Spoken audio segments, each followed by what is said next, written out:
Alrighty. So hello. Sorry, I'm about 30 minutes late. I was planning on going live.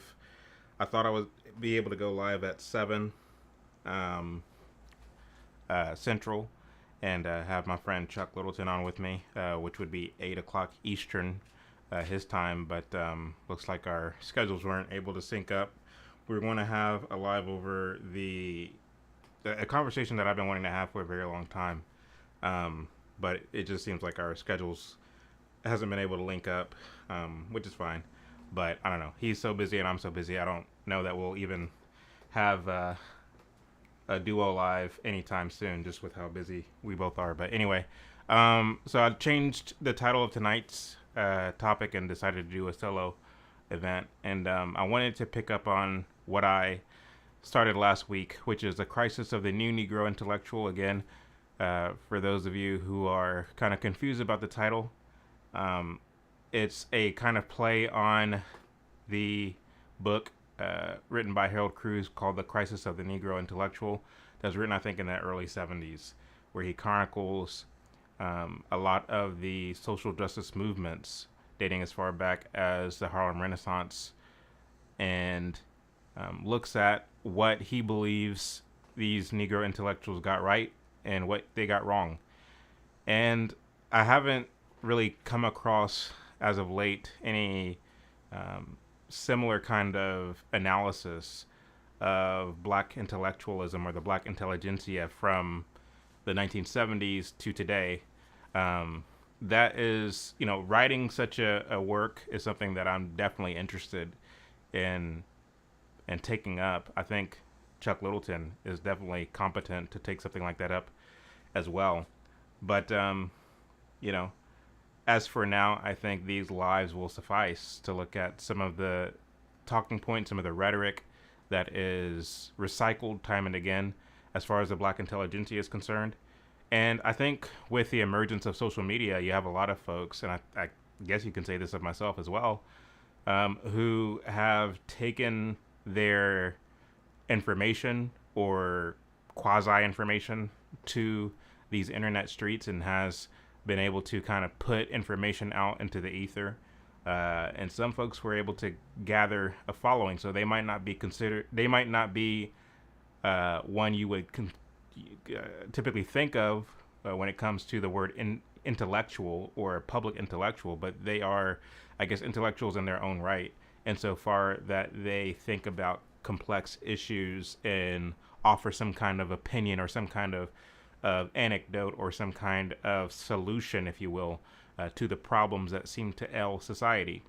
Now, I don't consider myself to be a black intellectual, and the reason for that, let me qualify that statement. So, I feel that kind of the role of the intellectual in today's society, and I think this has been true for a long time, is that you have individuals who take on this kind of posture of being critical of the norm, being critical of what they perceive to be the status quo.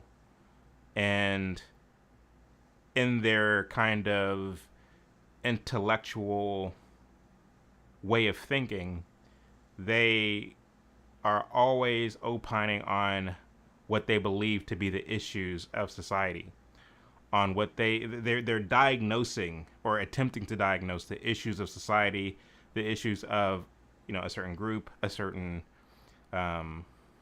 institution, so on and so forth. And then from there, they go on to offer solutions or what they believe to be solutions to said issues. So if that is what an intellectual is or a public intellectual is, I'm certainly not that. Sure, I don't know, I guess in a way that I am, because I do examine what I believe to be what's wrong with secular society and secular culture. And my solution, my anecdote, if you will, is always the cross, is always Christ and Him crucified. And so, but I would say that I differ from many of your secular intellectuals insofar that I'm not coming up with my own kind of anecdote. I'm not coming up with some kind of experimental policy or regulation that I believe will bring about that I believe will lift all boats, as it were.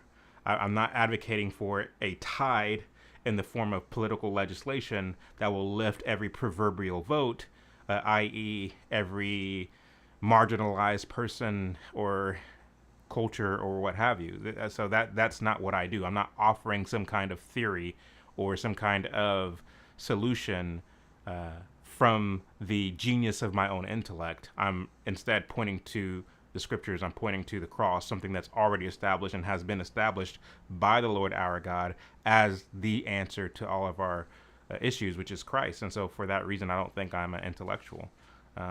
But today, or last week, we focused on two individuals. We focused on Glenn Loury and Eric Mason.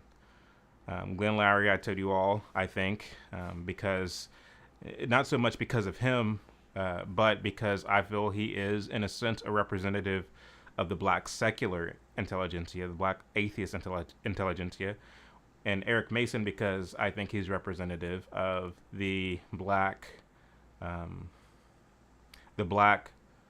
evangelical intelligentsia. Which again, I'll be remiss, and maybe I shouldn't explain this because I tend to be redundant, but I'm going to do it anyway. So, I consider someone like I don't know. I think there's a difference between being intelligent and being an intellectual. I'll just put it that way. Is Dr. Vodi Bakum intelligent? Absolutely. There's no denying that. Do I consider him to be an intellectual in the secular sense of the world? Once again, diagnosing the problem, coming up with some kind of solution out of the genius of one's own intellect. No, I don't. I don't believe he is part of the profession of being an intellectual because he doesn't join the chorus of his secular neighbors and the efforts to call for policies, to call for regulations, to call for regime changes so that the solutions that he is pointing out could be cared for. Whereas you do see people like Eric Mason, who's advocating for different policies as it relates to public schools and this, that, and the third, which, a lot of the policies that he's supporting are in fact liberal policies, are in fact leftist policies. And so he is joining the secularist in the attempt to, in a sense, build utopia by way of bureaucracy and legislation. So I would differ someone like a Vodi Bakum and someone like Eric Mason for that reason. Hopefully that makes sense. I didn't really think that that theory or that juxtaposition through prior to planning for this show. In fact, I didn't really plan for this show. That kind of is just coming out of my own thinking, if you will. So that's what we talked about last week. This week I want to talk about one of the staples of the black intelligentsia these days, which is scarcity mindedness, and collectivism. Anyone who watches my content know I talk a lot about Marxism and communism, but please understand that I don't really believe that, if we convince everyone in the world not to be a Marxist, not to be a communist, then all of our problems are solved. I don't believe that for a second. Marxism and communism are just but a fraction of a fraction of many of the issues that ails society. And I think it all starts with sin. It all starts with pride. It all starts with individuals wanting to be their own God and to reject the authority of the one true God. That's what it all starts with. Communism, globalism, socialism, Marxism, nihilism, all of these isms are just a byproduct of pride and sin. I mean, that's basically what it boils down to. However, when it comes to many of your black intellectuals, they have built their careers around these collectivist ideas, around this kind of scarcity mindset, and have sold books, have lectured in many colleges and universities, have been invited to many churches even to spew their confusion and their nonsense. And so that's what I want to talk about this evening. And we're first going to start with a clip from Nikki Giovanni. I think this clip in particular is representative of the scarcity mindedness that we see among many of your black intellectuals. You know what? I actually didn't send that to myself. Again, I'm kind of winging it tonight. I have the clips. I just didn't put them on my computer yet. Again, we were supposed to do another show tonight, but um, this one is kind of a spur of the moment type situation. So bear with me.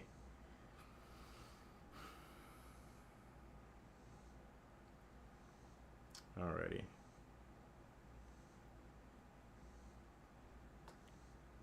Let me turn on my Bluetooth. Oh, boom.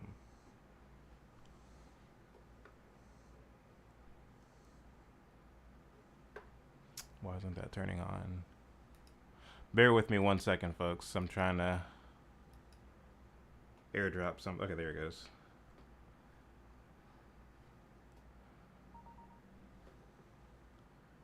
All right, so there's that one. Let me just drag this here. I'm going to go ahead and take this kind of intermission time to drop all these photos so I'm not having this long bout of dead air continuously every time I want to play a clip.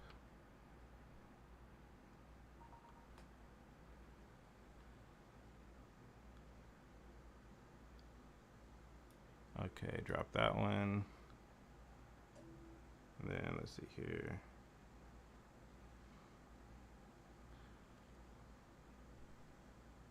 Come on. There you go.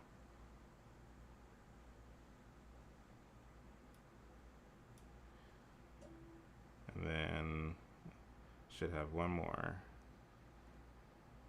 Boom, 50 seconds.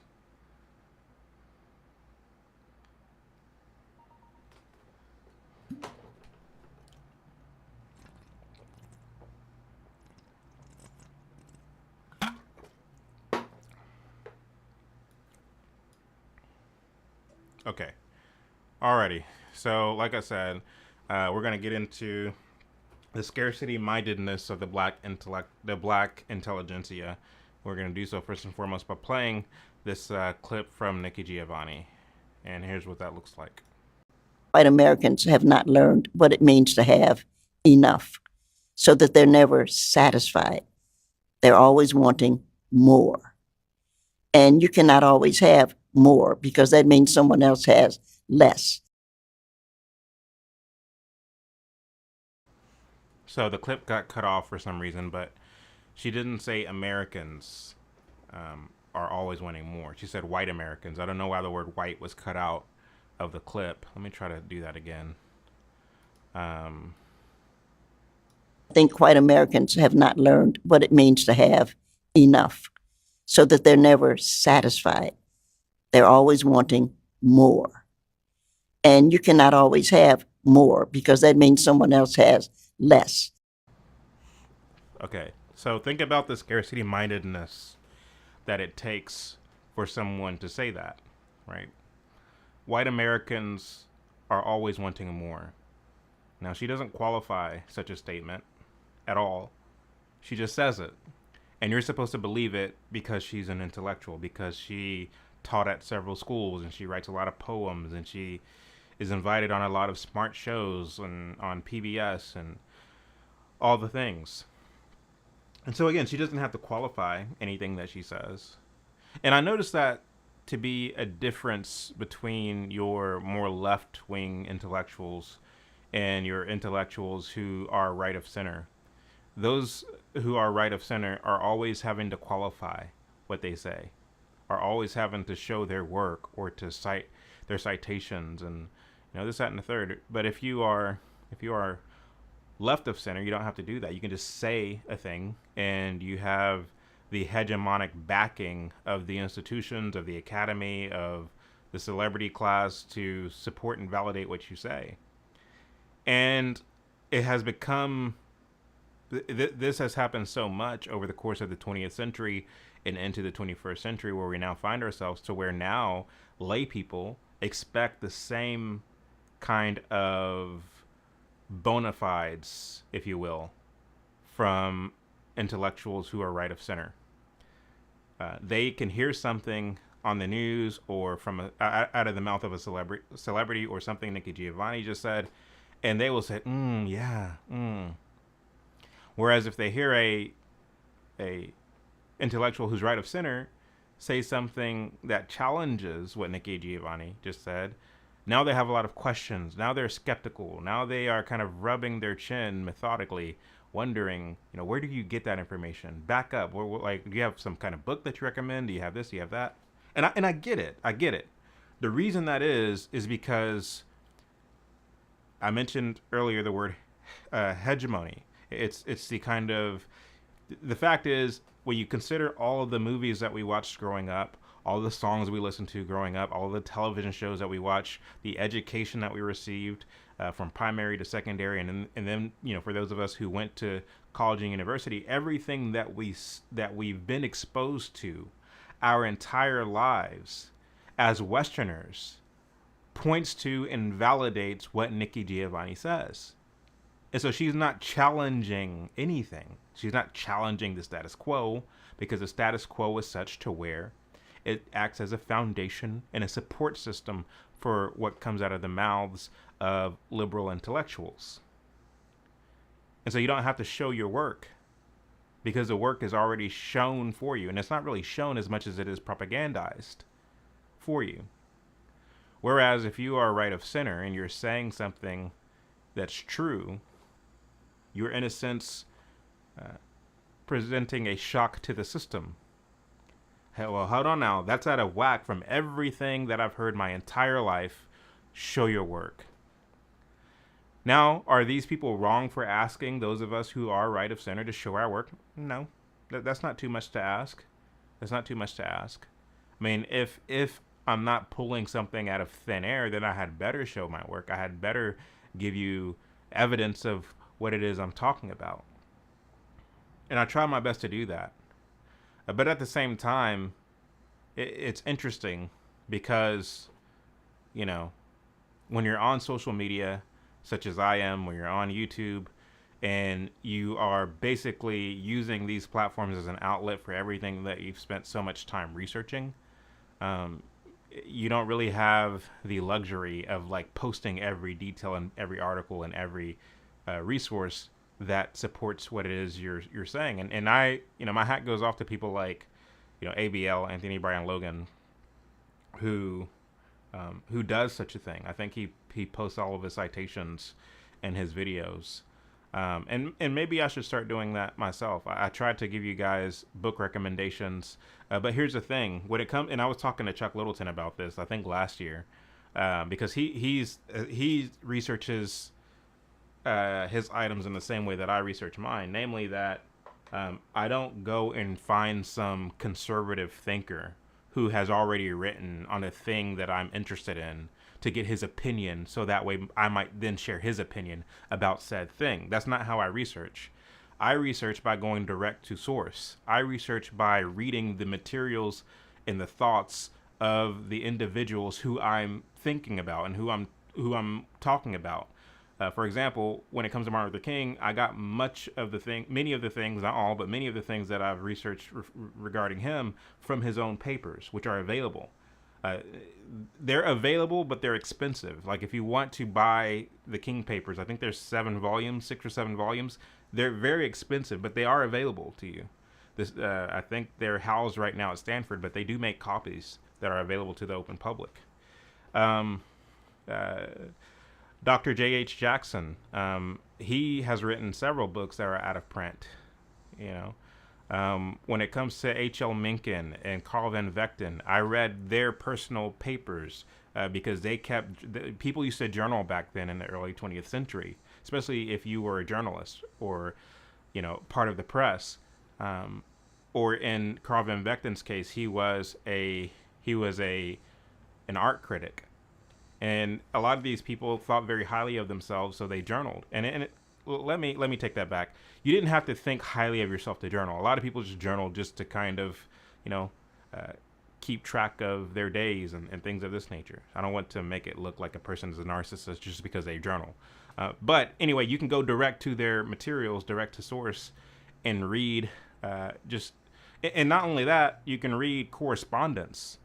There was a lot of correspondence, for example, between Carl Van Vechten and Langston Hughes. I read that entire the entirety of the correspondence that I think is available in print. So you pick up things from these resources to kind of build this. You pick up puzzle pieces to kind of build this big mosaic to where um, you understand chronologically how things have happened and how things have unfolded. And not only that, if I'm reading, a letter from Martin Luther King and he references a name of a professor that he sat under, I'm like, that's interesting. He's referencing this person I've never heard of. Let me research this person and see who he is. So I then go back to, so then I, research that professor and see, oh, here's somebody who didn't believe in God, who wanted to subvert the church, who was teaching what they called biblical criticism in seminaries, teaching seminary students that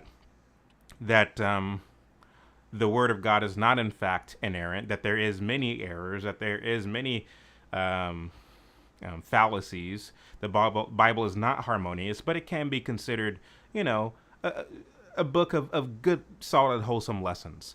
There are a lot of, seminary professors who held that belief and imparted that belief to their seminary students. And a lot of these were seminary professors who taught Dr. Martin Luther King. And so that's important to understand. I didn't find that out by reading some, conservative author who wanted to besmirch and wanted to defame Martin Luther King. No, I found out the information by doing the work of going to resources. Going direct to their letters, reading things and reading in between the lines, and then following up on those tidbits.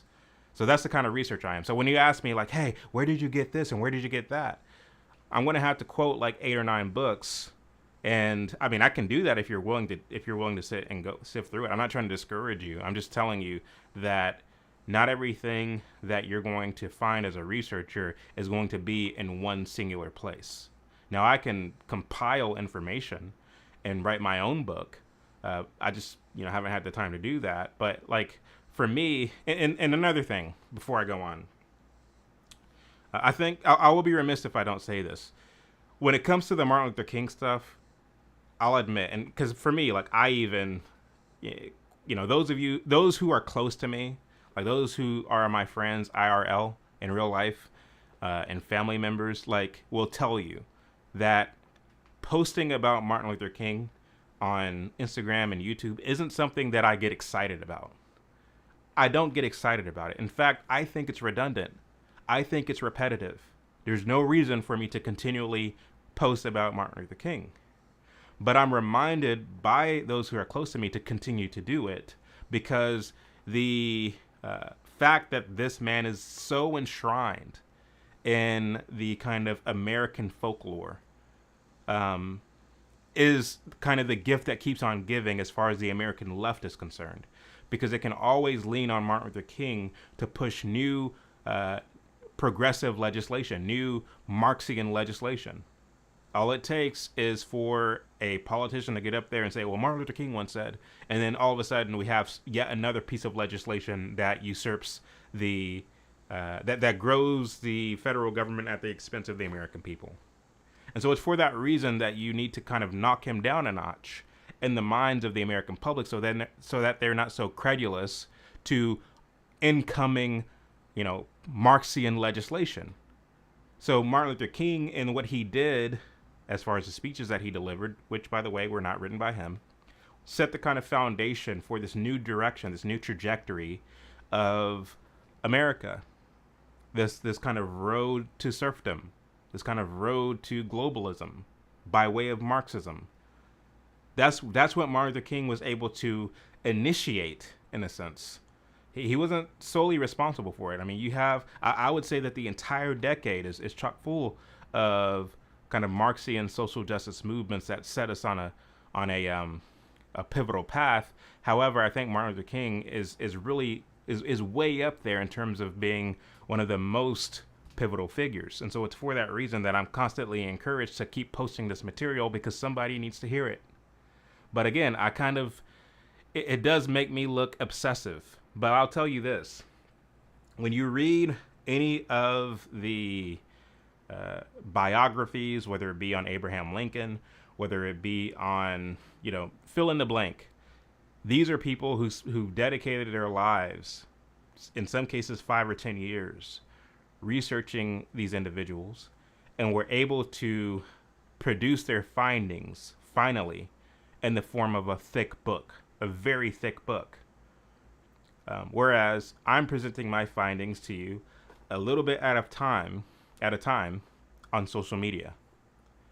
It isn't this sexiest kind of uh, dissemination of information, but it is a dissemination of information nonetheless. And you'll notice that each time I present new information or different information, it's something new. It's something that you probably haven't thought of before. And the fact is, like, when you look at my Instagram, for example, my Instagram numbers are constantly growing. And to the extent that I do post something repetitively, probably that you've heard before, the reason for that is like, oh, okay, I have 15,000 more subscribers on Instagram than I did this month than I did last month. This is 15,000 people who have not been exposed to this information yet. So let's go ahead and post this, so that way these new people can have access to this information. So there's kind of rhyme and reason to it, but full disclosure, I don't get off on posting about Martin Luther King. I feel like I've said my piece and I'm ready to move on to the next thing. But I'm encouraged once again by people who are close to me. Hey, keep posting this stuff. People need to hear this information. So anyway, so let us get back to the Nikki Giovanni little clip there. For those of you who are just joining the live, I'm going to play the clip again so that way we know what we're talking about. So you'll notice that tonight's title is The Crisis of the New Negro Intellectual. And this week we're focusing on scarcity mindedness, which is one of the staples in the Black American intelligentsia, scarcity mindedness, and collectivism. So here's a clip from Nikki Giovanni. I think white Americans have not learned what it means to have enough, so that they're never satisfied. They're always wanting more. And you cannot always have more, because that means someone else has less. You can't always have more, because that means someone else will have less. Now, that's a very fallacious thing to say, extremely fallacious, for a number of reasons, but I'll start here. The only way that someone would think that the only way that I can have more is if my neighbor has less, is if that person is only focusing on their neighbor in order that they might then get ahead. I can honestly tell you, as a business owner, that starting my business, buying my house, buying other, properties and equipment and things of this nature, was done out of seeing opportunities and going for those opportunities. It wasn't done after seeing what my neighbor had and wanting to get what he had that I might then have more. I was focused on myself. I was focused on opportunities in front of me. I was not focused on somebody else. And the fact is, when you look at, let's look at the job market, for example. I own a plumbing company. I know many men who own plumbing companies. I know guys who own mechanic shops. I know guys who own HVAC companies. I know guys who own electrical companies. I know guys who are architects and engineers. I know guys who own warehouses and roofing companies. And they all tell you the same thing. We can't find guys who are willing to work. So there's plenty of jobs to go around. Plenty of jobs.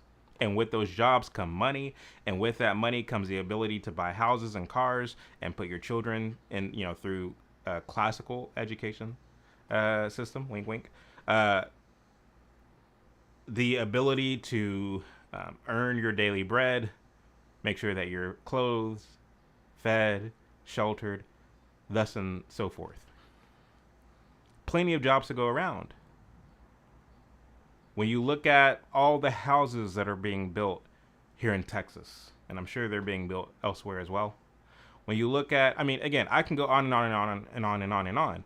When it comes to this kind of scarcity mind that a lot of these intellectuals have, they genuinely believe that there isn't enough to go around. And once again, that the only way that a black person can move into a house is if the white person move out of the house. That the only way that a black person can get the car is if a white person gives it up. The only way that a black person can get a seat in a school where they can learn is if a white person leaves the school. And they operate, and I know I'm giving bad analogies, but they operate once again from this scarcity mindset. And that comes from a person who's busy watching other people's pocketbooks instead of paying attention to their own and what the skills they must develop, the jobs they must pursue, focusing on bettering themselves that they might then be able to have access to the lifestyle that they want to live. This is something that's open and available to all, irrespective of race, color, or creed. Available to all. I hate to keep harping on this, but I have to for the sake of this conversation. When you look at the fact that a lot of folks come here from overseas or from south of the border, and they're able to start off with relatively nothing, and a generation or two from now, they're doing quite well for themselves, and they're in the upper middle class of American society. Did they do so by taking something from someone else? Now, some people might argue, some, so-called conservatives might say, well, yeah, the immigrants came and they took American jobs and they took all this other nonsense that I don't care to get into tonight. But the fact is, they didn't necessarily take someone's job. The fact is, the job was there for the taking. It was there for the taking. And not only that, a lot of these folks are entrepreneurs. I posted this reel on IG months ago. It was an excerpt from an interview that I did with Brandon Tatum. He interviewed me, and there was a segment in there where I was talking about the fact that Asians didn't have it so great in this country either during the days of Jim Crow. In terms of the narrative that we all hear, blacks didn't have it so great. Well, if we're going off of that narrative, then Asians didn't have it so great either. You can still you can find photos right now on Google. No Japs allowed, no Chinamen allowed, right? So there were Asians who were kept out of places too. There were Asians who were not sold houses in certain neighborhoods too. That was a thing.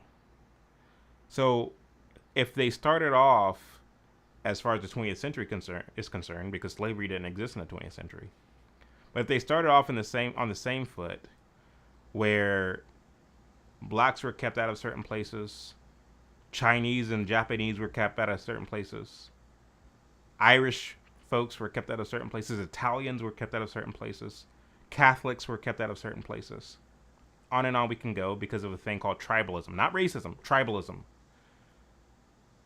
If it's true that many people were kept out of certain places depending on who they were and where they come from and what their background was, yet generations later, Asians make up the slot in American economics, socioeconomics, of being the top earners compared to every other ethnic group. How does that happen? Does it happen because of welfare? Does it happen because of government regulations? The answer is no and no. It happens because of cultural differences.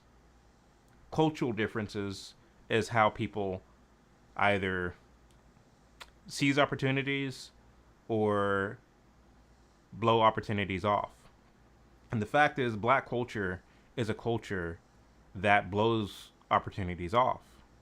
It hasn't always been the case. And I keep making this point again and again and again. Thomas Sowell has made this point numerous times in several books. when you look at the upward trajectory prior to the 1960s, and then in comes the popularization of the civil rights movement, and then guess what happens? All of that hard work turns out to be for nothing because we go then down a rapid decline as far as our acquisitions are concerned. Not because of the fact, not because of this notion that the government set its sights on the black man and they wanted to come after the black man. No, it's because we adopted a culture of begging, crying, and pleading and civil rights and social justice. And we adopted this mindset that the government's going to take care of me. The government's going to give me my provisions. The government's going to do this for me. Because a lot of this focus and attention wasn't placed on the Asians in terms of having an Asian civil rights leader, in terms of having an Asian version of Dr. Martin Luther King, in terms of the media, coming together around Asian civil rights activists. Because that wasn't the case, Asians were left alone, relatively speaking, and had no choice but to focus on their craft, focus on the opportunities that were in front of them, to where now they are the top earners in the United States. Now, I posted this reel, and this black guy, he remixed the reel, right? Youngsters know what I'm talking about when I say he remixed the reel. He basically took the reel that I posted, and he played a little bit of it, and then he gave his own crappy opinion. And his crappy opinion was this. When you consider the fact that Asians in America are the top earners, the reason for that isn't because those Asians who are earning all this money are, have been here for generations and generations and generations, and they were able to build up on, carry the baton from the last generation that came before them, build up on that, and then pass the baton then on to the next generation. They build up on it, so on and so forth. He says that's not the reason for them being in the top tier position.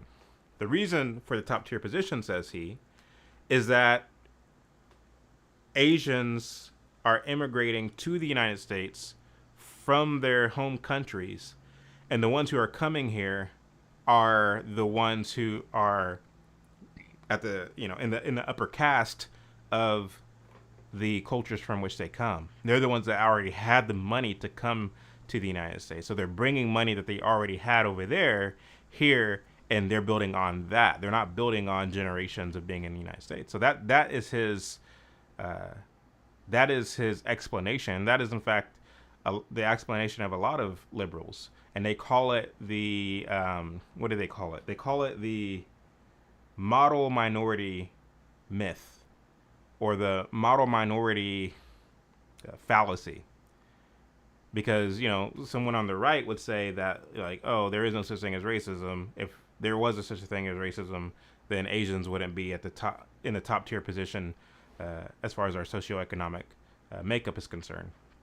So where the person on the right would say that, the person on the left will then say, oh, you're using the model minority myth. And then they will then explain what I just explained as far as, like, no, these were already wealthy Asians that came here to the United States. But the reason why, so for me, listening to that as an explanation, and being someone who tries to not be so quick to dismiss details that I myself have not researched, what I would then say is this, and this is what I have said numerous times, is there hasn't been enough robust study and data finding to see if that is in fact true. Because a lot of Asian, you can only go off of anecdotal, hearsay, right? Because there's a lot of Asians who will tell you that they, I did come here relatively recently, but I did so with $40 in my pocket. I didn't have anything to go off of. And I was able to, save up enough money to start this business, and now I own this donut shop, or now I own, this restaurant, or whatever the case may be. And so this whole concept of, all of these Asians who come to the United States are people who come from money, that's true in some cases, but it's not true in all cases. Now, could someone on the left then say, well, You're talking about donut restaurant owners and pho restaurant owners, and those aren't the ones who make up the top tier position. The ones that make up the top tier position are doctors. They work in medicine or they work in engineering, and these are the individuals who come to the United States, go to Ivy League schools, and um, and are able to score jobs in corporations and at top tier hospitals, and these are the people who make up the bulk of those who are in these kind of high level positions. I mean, there might be some of that too. I mean, in full honesty, but at the same time, none of that takes away from the fact that when you look at Asians culturally in the United States, and the fact that they do take their education seriously, the fact that they, you know, not all of them, I can only speak generally, in comparatively. When you look at Asian culture compared to American culture, or compared to Black culture, or compared to any other culture that you want to put it up against in terms of work ethic, in terms of having goals and the self discipline to reach those goals, whether they've been here for generations or not, the fact of the matter is their work ethic and their tenacity is a thing that puts them head over heels above Americans, and especially Black Americans, in terms of our socioeconomic makeup. And so I'm not as interested. I mean, the story that I tell is true about Asians and Blacks starting off at the same level in terms of being rejected by different parts of society. And Asians, because of their culture, was able to outpace Blacks. That is a verifiable fact. Now, if you want to add to that by other Asians coming because their parents had money and they're sending them to Ivy League schools, again, there's a lot of cultural realities that make it to where they make up the top tier position. It still comes back to culture is the point that I'm trying to make.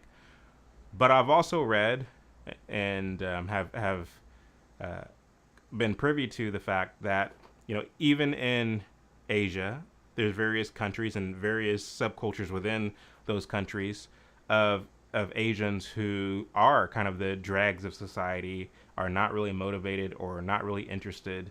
And you can blame that on a number of things, a cultural revolution, or the people from which they've descended, depending on who we're talking about. So every culture has its rejects, if you will.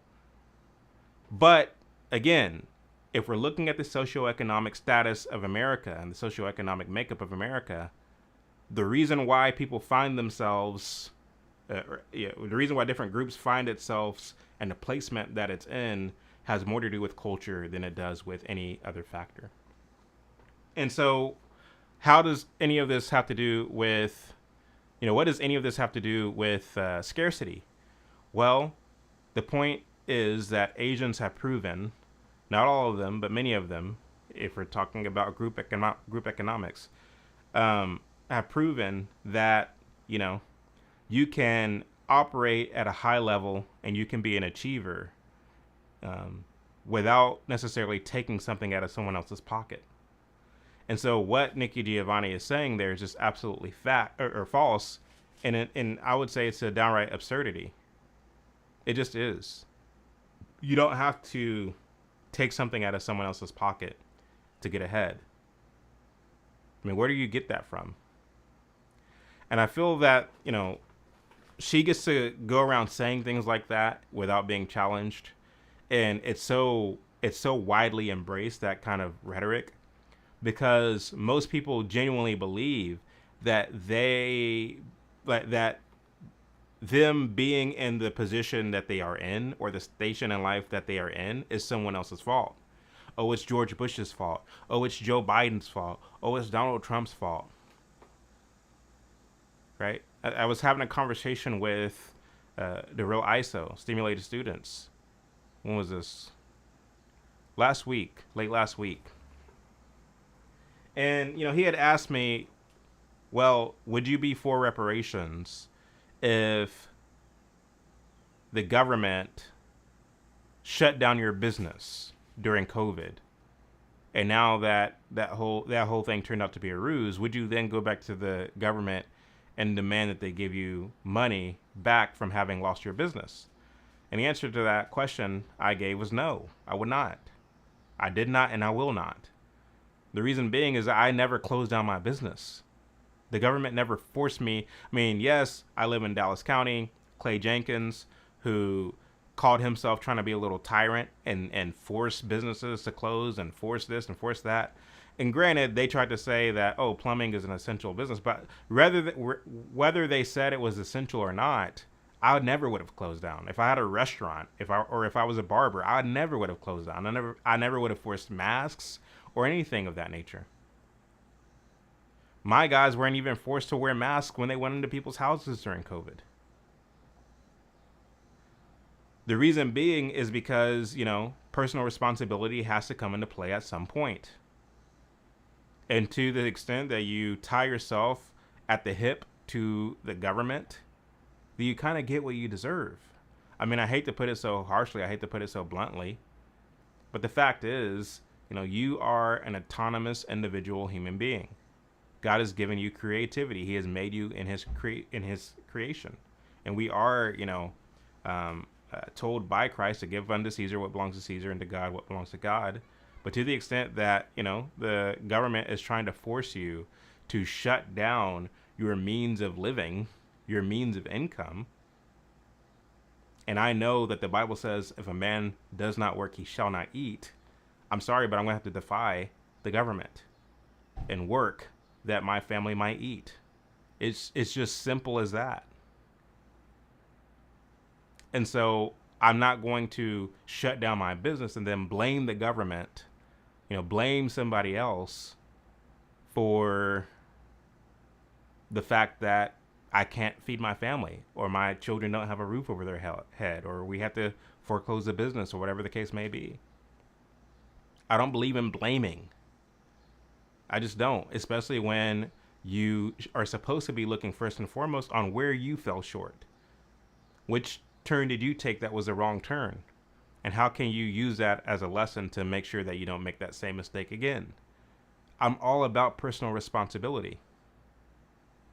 Now, I understand that the answer that I gave to ISO may not have been the answer that most people would give, because most people will say, yeah, I'll go after the government and I'll try to get this, that, and the other. They forced me to shut down my business. I understand the talking points. I understand the rhetoric. I'm just saying it's not me. If I'm asked a question, I'm going to give you my honest answer. And that was my answer, and that's the truth, and I stand by it. And so, again, what Nikki Giovanni is speaking to when she says that, in order for white folks to get ahead, they have to take something out of someone else's pocket. In order for her to say that, she has to believe or be feeding into a lot of our sinful default kind of go-to in black culture to blame someone else for our own problems. So that's what she's feeding to. It's very low vibrational as far as I'm concerned. So let's see here. So we went through the Nikki Giovanni clip. I think I got time for one more. I want to talk about collectivism because I already covered. What time is it?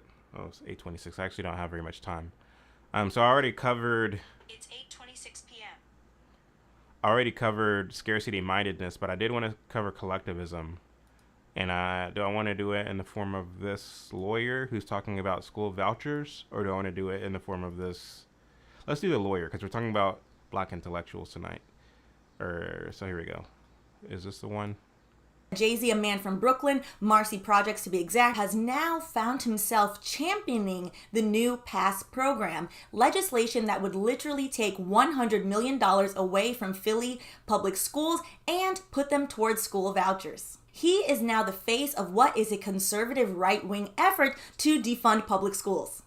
A conservative right-wing conspiracy to defund public schools. Yeah, okay.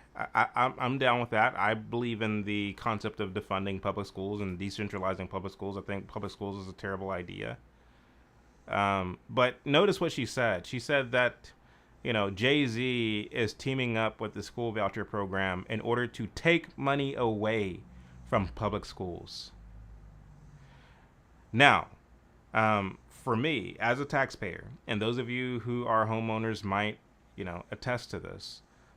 When it comes to the whole idea of the fact that the government is confiscating money from you, if you are in a state that pays income taxes, they get first dibs to your paycheck. Before you get the money, before you're able to put it in your bank account and make sure that your mortgage is paid, car maintenance is taken care of, food is in the refrigerator, the light bill is paid, so on and so forth. Before you have any access to your own money that you have worked hard for, that you have produced sweat for, that you have broken your back to earn, the government gets first dibs to your money. If you're a business owner and you stay up late nights checking inventory, making sure that you have the means to pay payroll the next coming payday, making sure that you are ready for open the next day, and that the quality of your product is consistent, and making sure that you are taking care of issues and hiccups that come up that are unforeseeable. Not only are you having to pay for all of that, here along comes the government with its hand out, saying, "Where's my cut?" Now, full disclosure, I'm not totally against taxes as a concept. I'm not totally against it. I think there's a need for it, which some of you might be surprised to hear me say that, but I'm not an anarchist.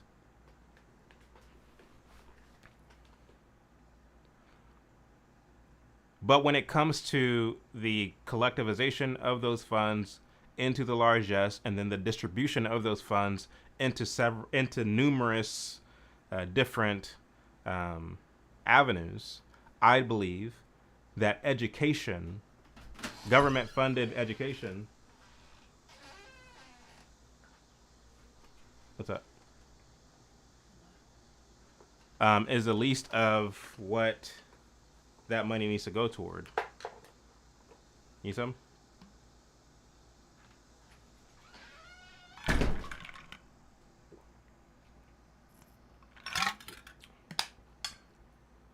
It's the least of what that money needs to go toward.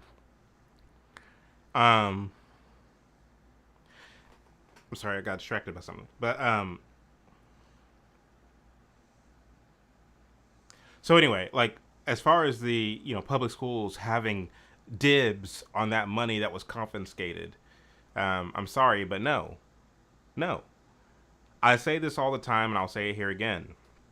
That it's fascinating to me how a lot of these self-proclaimed leftists and liberals would claim that they are for diversity. I mean, they literally came up with diversity, equity, and inclusion. So, leave it to them. They are the champions of diversity. So they say that on one hand. But then on the other hand, they want to completely get rid of any and all diversity in the collectivization and the centralization of the public school system. Because believe you me, centralized education squelches and stamps out any diversity that does exist amongst American people. You would think that they would understand that the best way of preserving diversity is by saying, okay, we need school choice. We need for people to be able to have their children educated in whatever cultural institution or cultural school system that they come up with. That those who are fundamental Christians should be able to have their children educated in a classical school setting. That those who are Jews should be able to have their Jew schools, and those who are whatever should be able to have their whatever schools. That's the best way to preserve diversity, is by letting people do their own thing as a group. But if these cultures are not organized enough, or if they're not functional enough to come up with their own way of educating their own children, then so be it. The government shouldn't then step in and say, okay, well, let's create something for them. Like, no, like it shouldn't be up to me to subsidize someone else's education. That might sound selfish. That might sound like, insensitive and heartless, but I stand by that 100%. It shouldn't be up to me to subsidize someone else's education. As a homeschool family, we are doing just that right now. We pay property taxes. A portion of those property taxes go to the local school system, which we do not utilize at all. At all. But we're also having to, on top of that, pay for the curriculum that we choose for our children, for our 4 children. So that way, so we might educate them properly. But I don't mind doing it, because, the Bible tells us that we are to train up our children in the way that they should go. And that includes their education. So I'm not going to punt the responsibility of having my children educated to the state, which wishes to secularize them, which wishes them to turn them away from God. I'm going to take very seriously the education and the upbringing of my children, instead of exposing them and basically giving them over to the state. So that's a choice that I make. But I do not agree that a portion of my property taxes should go toward funding a school system that is poisoning the minds of our youth, instead of edifying and encouraging the minds of our youth. I really want to dig deeper into the subject, but I just got my cue that it's time to wrap this up. So anyway, I'll be back this Thursday to continue the James Cone book, My Soul Looks Back. Thank y'all who stuck with me tonight and was able to endure my my random rambling. So sorry I wasn't able to get to the comments tonight, but duty calls. I love you all. Have a good night.